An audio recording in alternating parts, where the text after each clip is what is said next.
Welcome to the No More Meds podcast with Dr. Corinne Weaver.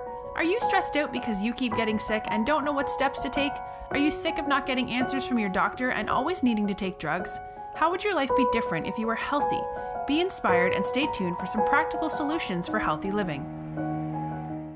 Hello, everyone, and this is episode number 5 of the No More Meds podcast. I am so excited to share with you guys about your brain today. In fact, the title of this podcast is called Bad Patterns Can Be Changed in Your Brain Without Using Medication. Real life examples. We're going to go over some real life examples today.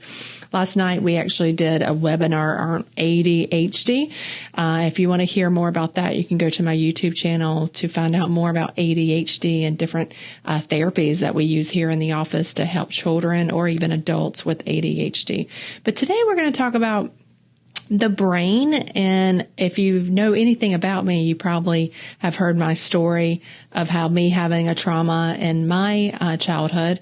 But later in life, you may not know the story of my mom and her having brain cancer. And so that's one of the reasons why the brain fascinates me so much is when my mom got diagnosed, I really started studying the brain to really help her, because when they gave her the diagnosis, they only gave her 3 months to live. And we still lost her to brain cancer. It was stage 5 glioblastoma, one of the worst brain cancers you can have.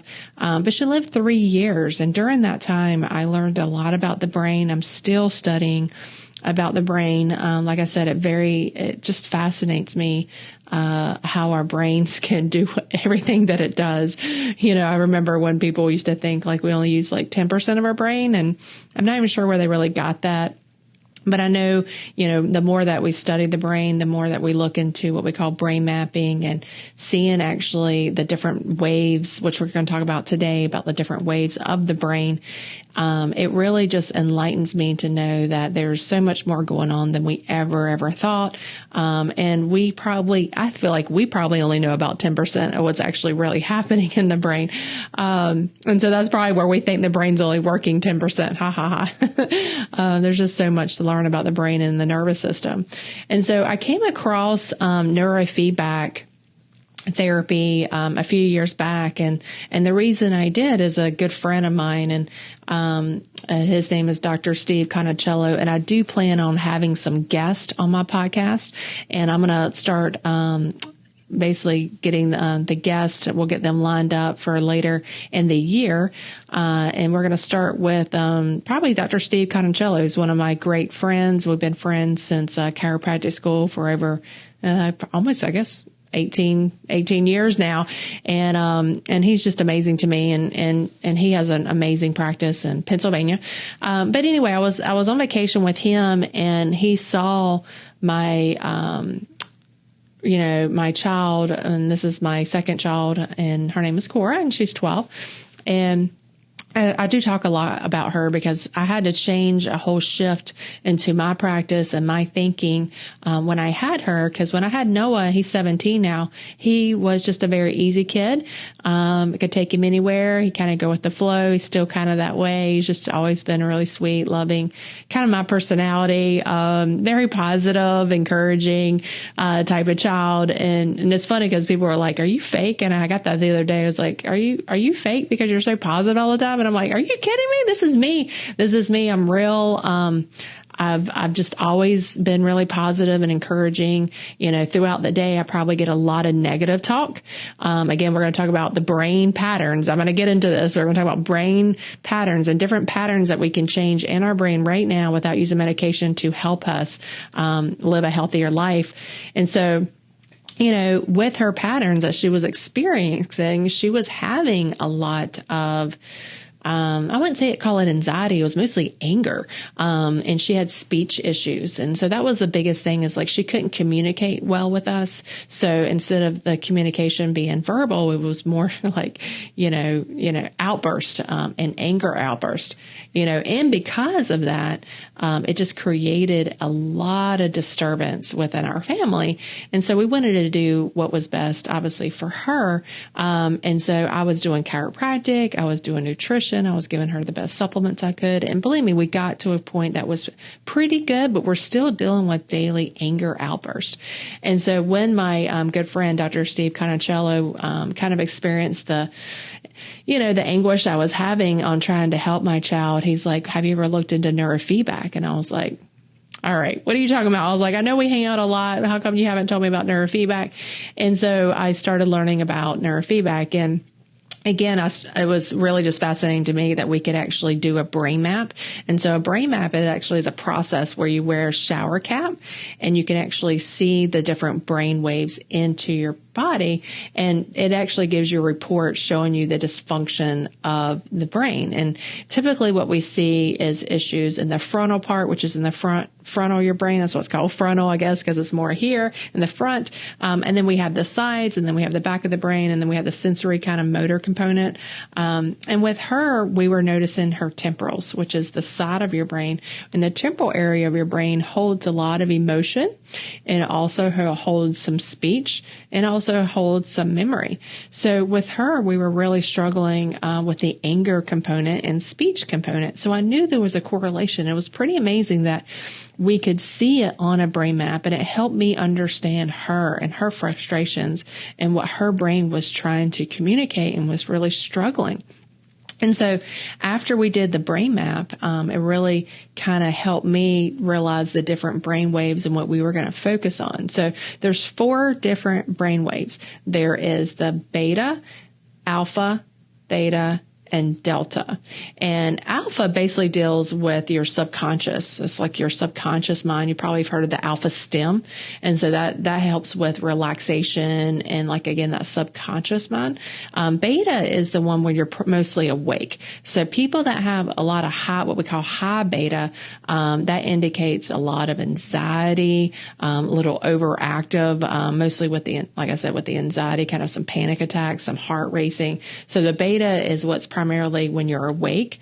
And then you also have the theta, and that's right before, kind of like right before you fall asleep is when that wave is the most active. So it's between that subconscious and that conscious, right before we go into what we call the delta wave. And the delta wave is when you're really primarily active when you're asleep. So we can actually see when your brain's asleep and how that delta wave is affecting. And when we do the brain map, we actually do the brain map with your eyes open, and then we do the brain map with your eyes closed. And so it's 6 minutes with your eyes open, 6 minutes with your eyes closed. And so we're kind of seeing the reaction when you're opening your eyes and you're closing your eyes. And if there actually is a problem within the brain itself and the functioning component of it, there's actually different therapies that you can do. And it doesn't have to be all neurofeedback. I mean, I'm seeing things now where people will perform a brain map and they'll use different essential oils and maybe different tracking with their eyes and different supplements to change the behavior of the brain, and we can do a brain map and see different changes. Or some people want to do what we do specific work with the neurofeedback, where we actually apply electrodes on a different area that we're seeing that there's a problem, so we can readdress those and see how the brain's functioning as we're stimulating the brain through light and sound. I know it sounds crazy. I mean, when I was explained to this, I was like, what? But this whole world that we're entering in, when you're talking about no more meds, and this is what the podcast is designed to do, is to really start to open your eyes to other things that's out there. And I'm not saying that, well, maybe I am saying that we have been brainwashed. It's kind of funny we're talking about the brain, but maybe we've been brainwashed to think that, hey, let me take this drug to fix this problem. And how much is that drug really helping, or how much is the thoughts that we're having in our head thinking that the drug's helping? There is that placebo effect that has to play a big role in that. And so, when we are, looking at all aspects of the brain, you have to consider that our brain heals in many, many, many forms. The main thing that we see in the brain map is if the child, an adult, or if they're hyperactive, we can see a lot of activity being what we call inflamed areas. And when we're seeing those inflamed areas, like I said, for my daughter, was mostly in her temporals. And look back in her life, and I don't know what caused her temporals. I mean, I can't go back and say that's exactly what caused her temporals to be off balance. I think in some ways, sometimes we're just born with certain things, that can affect our brain. And, I talk about my mom, and I've actually, had some therapy myself and trying to figure out why Cora maybe had some of these brain issues. I'm always trying to figure out the cause as best as I can, because if I know the cause, that I can correct the problem easier. And the therapist really spoke to me, and she said, Corinne, you were under a lot of stress when you were pregnant with Cora. When I had Noah, it was a very happy time, even though I was in chiropractic school, and I was finishing my last degree. It was a very happy time. It was very different. And it's kind of interesting that we actually planned to have Cora. Noah was not planned, my first one, and it just kind of happened. And then for Cora, we were like, okay, it's been 5 years and Noah was 5 and we wanted to have another child. And we almost put stress on us to have another kid. And then during that time too, my mom got diagnosed with brain cancer. So my body, and I actually had a practice, and there was probably more on my plate. So not to blame me for everything, but there was a lot on my plate. And yes, I was probably a lot, in a stressful environment. And there is studies showing that if a mom is pregnant and was under a lot of stress, it can affect the child. And so, I believe it probably did affect Cora while I was, while she was being formed in my womb and I was going through that stressful time.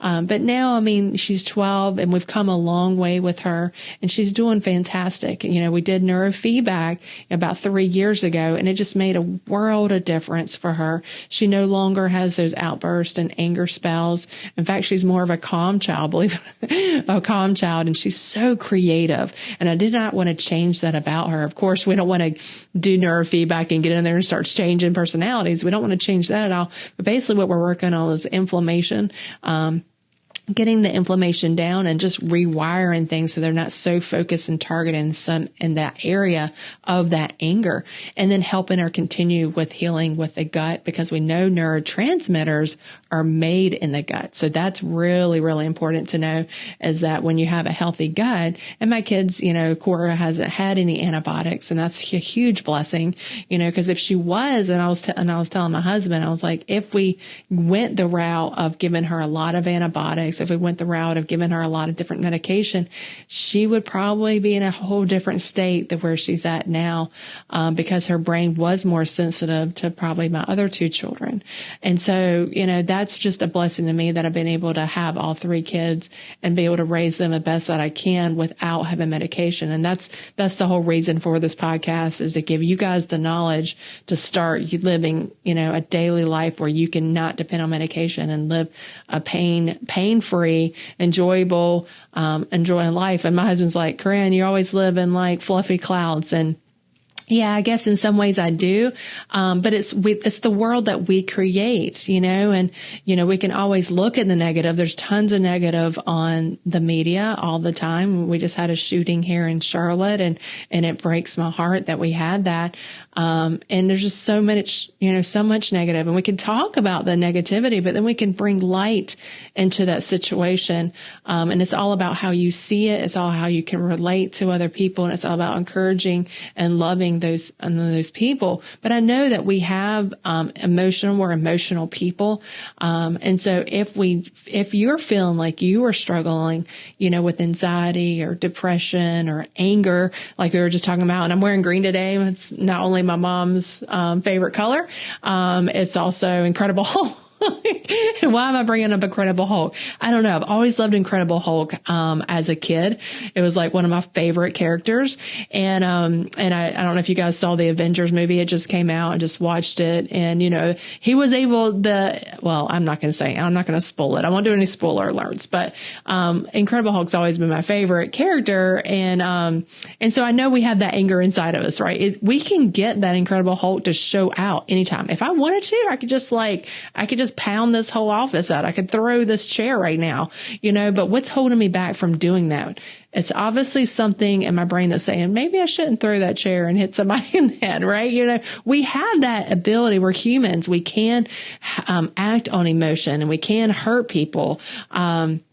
But we have to make the choice every day to not do that, to be loving and encouraging. And so like throughout the day of my practice, and I work Monday through Thursday, and I see people that are hurting, and I see people that are negative and that, that need help. And every day I'm working with these people. And it hurt me the other day when someone was saying I was fake. I was like, are you serious? Like, this is really, if you knew me, you would knew that I'm not fake, because I'm very, I've always loved people, and it doesn't matter what type of people. I've just loved people, and I'm always willing and wanting to get to the root cause to help that person.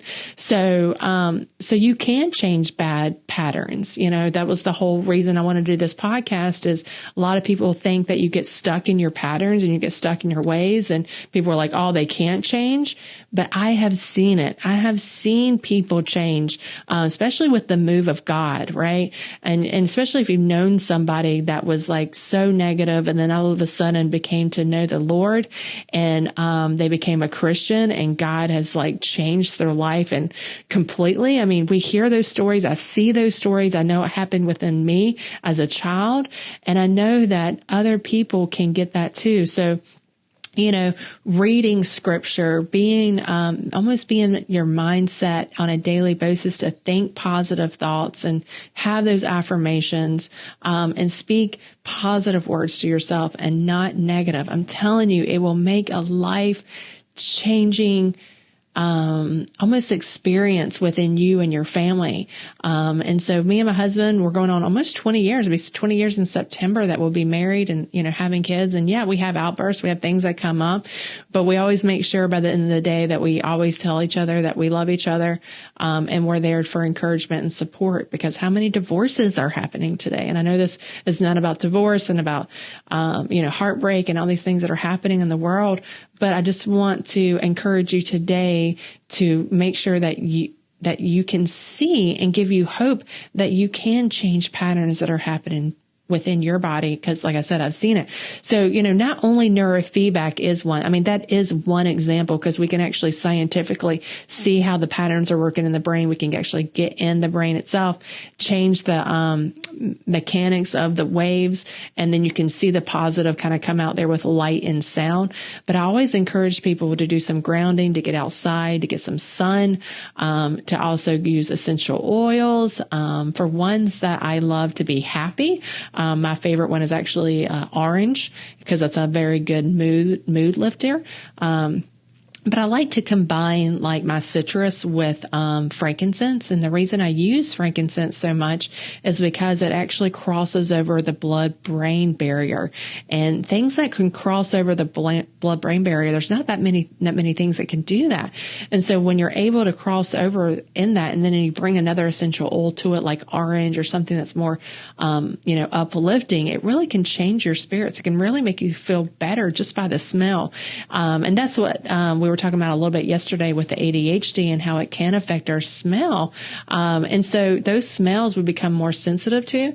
And so we want to be able to use those smells because they're really close. The olfactory nerve, which is your smell, it actually can affect the area of your brain. So if you're having memory issues, one thing that you can use is those essential oils to kind of help with your memory. There's different ones that I focus on for memory specifically. But let's talk about just anger and anger right now. And one I would say that would be to help with anger is the orange. And then you could use like peppermint because that's also a stimulating one. But you can mix it with something calming if you want to do like chamomile or something to kind of calm down the brain. A really good one to help with inflammation is cobaiba, and that one is really nice. It's got a really nice woodsy smell. It's from the Amazon. Of course, I love anything from the Amazon. And so that one's really a really cool smell. Like I said, it's real woodsy. And that one also is an anti-inflammatory specifically for the brain. And I use that one a lot for anxiety. If you know me, you know I have my own little roller bottles that I created that I've been working on for years. And there's some people that, in fact, a patient today was just telling me, now how, I tried to make a roller bottle with the things that you used. I must have not been using the right dosage or whatever, because my kids were like, that doesn't smell like Dr. Weaver's. And I started laughing because that's funny. People will get used to a certain smell. And that's when I used to do my formulations for my essential oil roller bottles, I made it real important to do some testing, to see how people like the smells and to use it as kind of research within my own practice. So, ways that you can do, different things that you can do for your brain, and even to help kids who have ADD, or what we're calling as ADHD, because we know it's hyperactive in the brain itself. There's some patients that actually get a home unit, to bring light and sound as well. And those work really, really good when people can't just come to the office every day for me to work on them, which, I'd love that, of course, but, I realize that they can't do that. But having a home unit is very, just very easy to use.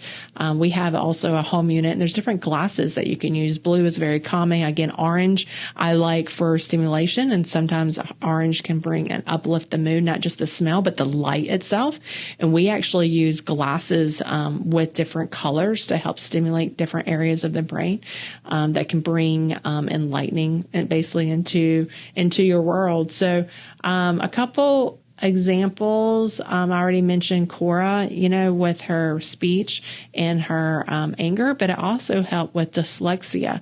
So, because she was actually having some issues with wording and spelling, and she was able to kind of see and put the words better together. And she just said she just saw things a little differently after we were able to kind of retrain the brain. So again, neurofeedback is kind of our topic today, but there's also certain supplements that you can do to help your brain. And ones that I like, I mentioned last night, there's one called Brain On, and I will put a link for what that is. And it's actually blue algae.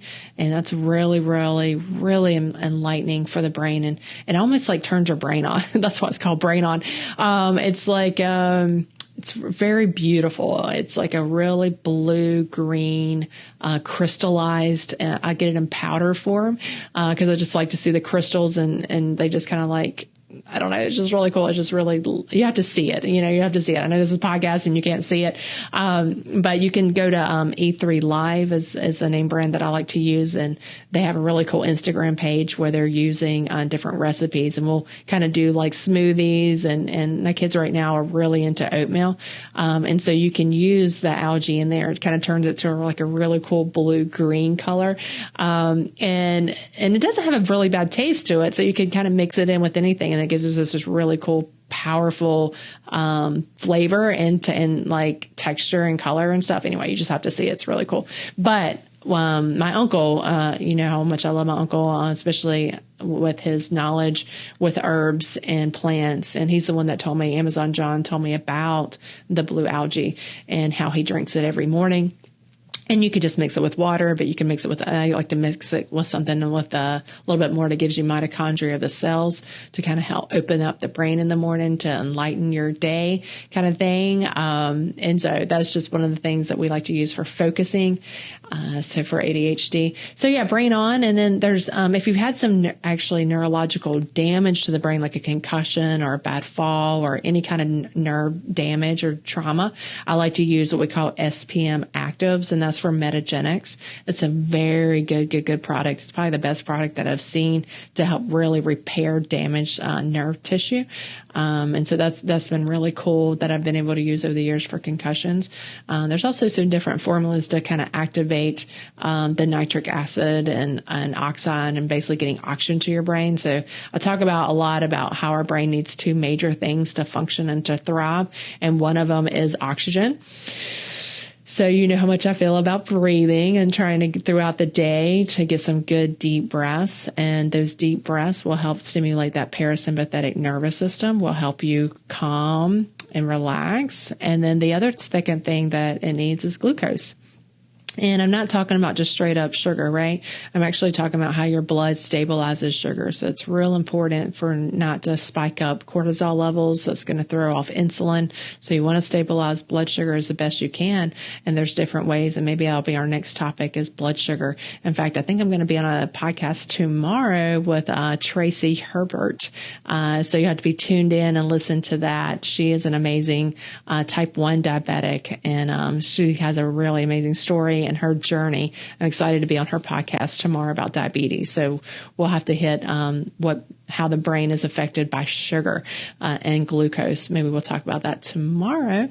But I want to leave you guys with a good deep breath. So take a deep breath with me. And I want you to remember to stay positive today. And I want you to remember to keep breathing. Thanks for listening to the No More Meds podcast. If you enjoyed this podcast, please share your favorite episodes with your family and friends, or at least leave a review on iTunes or Stitcher. The content and opinions expressed are those of the host and presenters. They are not intended to diagnose, treat, cure, or prevent disease. Product statements have not been evaluated by the FDA.